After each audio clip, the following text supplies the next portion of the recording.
Scarana region of Italy, 45 miles north of Milan. Its provincial capital is Varese, often called the Garden City of Italian lakes. The city overlooks Lake Varese. Surrounded by alpine mountain ranges, the region is often described as the most beautiful province in all of Italy.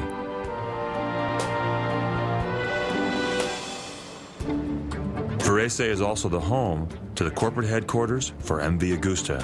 It is here they debate the question, does MV need a second new motorcycle to survive? The answer is yes.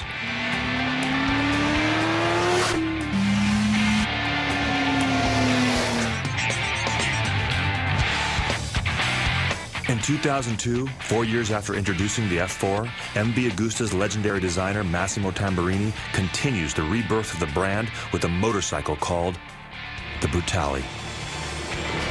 In classic Tamburini tradition, it is a full-out sport bike, but this design is stripped of its bodywork. The Brutale is a different type of motorcycle art, created for a different type of riding.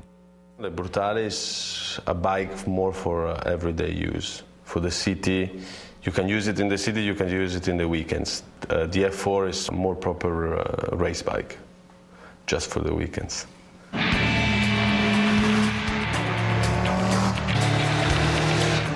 From the very beginning, the Brutale is designed to be more than just a motorcycle used on a daily basis. Tamburini's intention is to blend art and real-world usability with performance.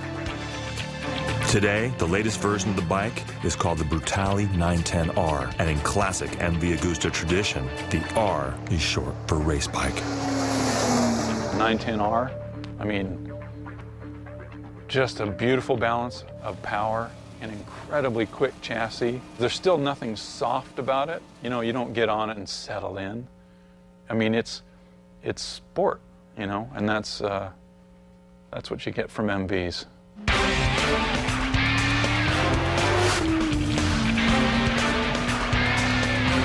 Like the F4, the Brutale's basic looks have not changed very much. But in typical MV fashion, over the years, the bike constantly gets more power. MV's latest version of a naked bike cranks out 134 horsepower and has a top speed of over 150 miles an hour. The Brutale is a polarizing bike. People love it, or they just they don't like it at all, let's say. It's got the look of a street fighter. It gives you a nice upright riding position, nice big handlebars for leverage, see through traffic really well, yet it's got enough punch to be able to run with your buddies on the back roads.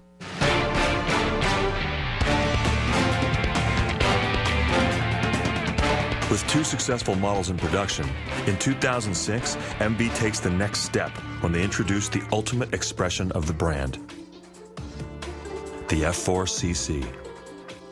The CC being the initials of MV's patriarch, Claudio Castiglione. When it's released, it instantly becomes the most expensive production motorcycle in the world. My dream was to have a motorcycle that was a race bike that I could ride on the street. The F4CC is about as exclusive as a motorcycle can get. Only 100 were built, and you could have bought one if you were willing to spend upwards of $150,000. If we talk about this model you see here, it costs the hefty price of 100,000 euros. This is not the result of the delirium of some madman. But when you understand the product and the process to make it come to life, it all makes sense. The latest model was dedicated to our president, even though at first he did not want to accept that honor.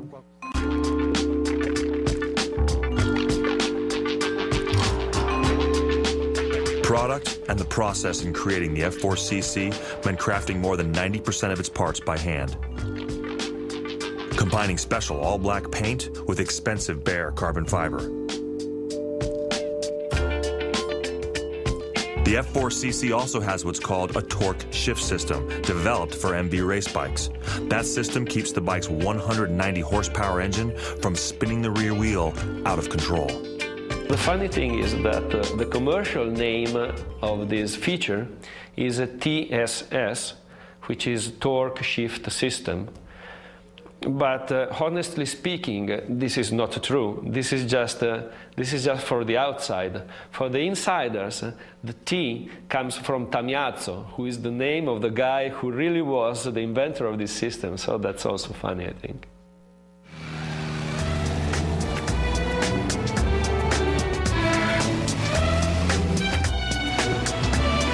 These days, any bike that wears the MB badge shares a unique four-cylinder engine design that was first developed in 1998. The original version produced 120 horsepower. The current version of the same engine design can crank out more than 180 horsepower. Our engine is like an orange, and you squeeze, you squeeze, you squeeze, but you always have some juice.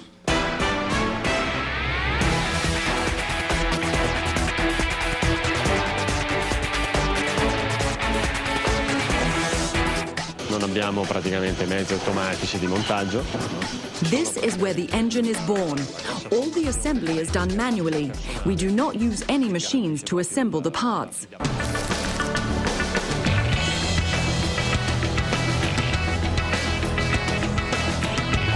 The original design for the MB four-cylinder was in part engineered by Piero Ferrari, the son of Enzo Ferrari. And like Ferrari, MB heats the aluminum cylinder heads in what they jokingly refer to as a high-tech pizza oven. The MB recipe calls for 1 hour at precisely 374 degrees, which expands the metal ever so slightly. The result is a perfect installation and fit for the engine valve guides. Testa praticamente è uscita dalla macchina, dalla Heller, con le prime The cylinder head casting is heated. The guide slips in easy, and when it cools, it's locked in place.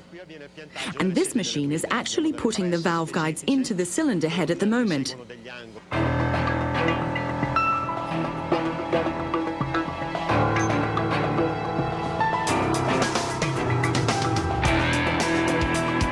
dove avviene l'ultima fase del processo produttivo. Tutti I pezzi vengono controllati. This is the final quality control check. This machine is going over different measurements. It's basically a multi-dimensional access. It has a ball point on the end. That point has gone over every nook and cranny and is building a 3D model. That 3D model has to match the computer drawing so that we know that everything exactly matches what the machined pieces are supposed to be.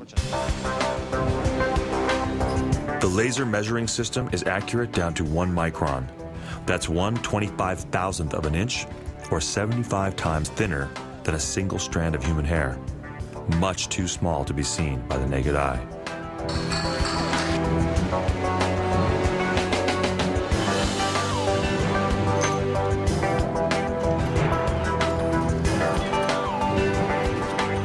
Vengono assemate le teste, dove vengono premontate le valvole, In this area, basically, there's the sub-assembly of the cylinder head, the final assembly of the springs, valves, and the connecting rods. The sub-assembly for the transmission, or the cassette-style gearbox, which is unique to MV Agusta, is also done in this area. The final components are then brought over to the motor assembly line. What makes the gearbox unique is that it can be removed from the bike in one piece, making it much easier to change gear ratios for different track or riding conditions.